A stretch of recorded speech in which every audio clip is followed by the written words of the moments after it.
Fleur de Toro y Salsa, les danseurs se retrouvent et se lâchent lors des concerts programmés en soirée. Plusieurs soirs de suite, des groupes de renom sont montés sur la scène.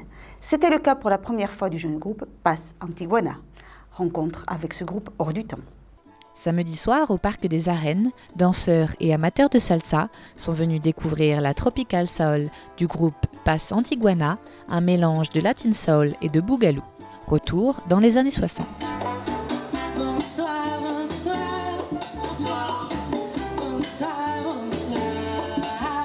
Le boogaloo en deux phrases, c'est la proto-salsa. C'est le chaînon manquant entre la soul music et la salsa. Ça veut dire que ça naît au même endroit que la salsa, à New York, principalement de la musique jouée par des portoricains. Mais ça naît un petit peu avant. Et quelques années après, la salsa récupère l'engouement qu'il y a eu, parce que ça a été quelque chose de très populaire. Et la salsa se crée et devient quelque chose d'assez identitaire pour les latinos des États-Unis.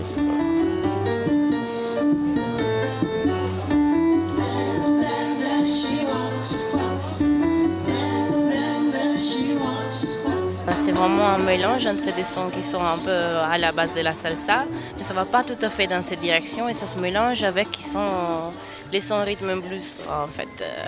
Et du coup ça fait ce mélange qui a cette couleur tropicale en fait, voilà, et avec la puissance et l'énergie du rythme blues en fait. Principalement, le boogaloo est chanté en anglais en fait. Il y a eu des morceaux en espagnol bien entendu, mais principalement c'est en anglais.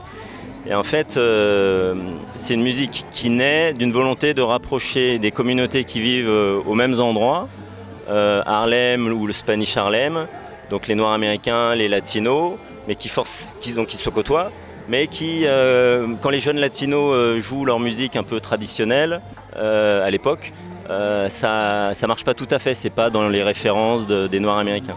Et donc ils commencent à incorporer des éléments de musique noire américaine pour faire un pas vers les gens de façon à ce que les gens dansent. C'est une musique qui est un petit peu plus accessible que la salsa, qui peut être assez sophistiquée, voilà, qui est très codifiée, qui est une musique qui est très codifiée. Nous, c'est moins codifié. Voilà. Ce qui est sympa, c'est qu'en fait, on n'est pas forcément obligé d'être des danseurs professionnels ou avoir beaucoup d'expérience pour pouvoir laisser s'entraîner dans les rythmes de la musique. C'est un petit peu plus facile. Et c'est sans aucun doute que les danseurs se sont laissés entraîner par l'énergie de ce groupe au nom idyllique.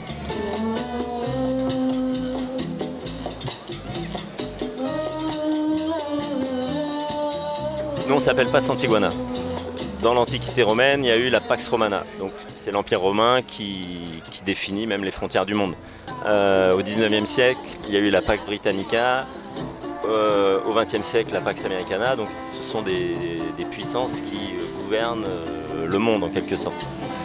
Et donc nous on s'est dit, voilà, est-ce qu'on pourrait pas avoir un projet moins conquérant, moins guerrier, mais qui fasse autant l'unanimité.